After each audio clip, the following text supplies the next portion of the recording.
Kalau kau rasa kulit muka kau mula kendur, jeragat makin jelas, parut jerawat makin lekat, kau memang dah kena mula jaga dari dalam.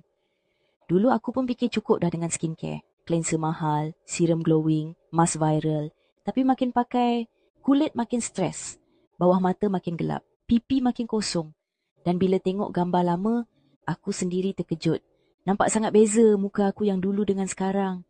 Rupa-rupanya, aku jaga luar je. Tapi dalam kusam, serabut, tak sihat. Sampai aku jumpa Nadi Putri, suplemen untuk bantu rawat kulit dari akar.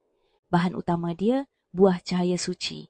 Tinggi antioksidan, bantu pudarkan parut, cerahkan kulit dan kuatkan struktur kulit dari dalam. 1 kapsul pagi, 1 malam. Masuk minggu kedua, kulit aku mula pulih perlahan-lahan.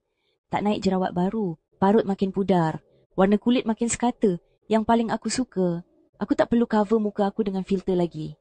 Kalau kau rasa ini masa untuk ubah, jangan tunggu kulit bagi warning seterusnya. Tekan perkataan beli sini dekat caption sekarang. Tak perlu bayar terus, barang sampai baru bayar. Nadi Puteri, ikhtiar kecil untuk kulit yang makin sihat, makin yakin.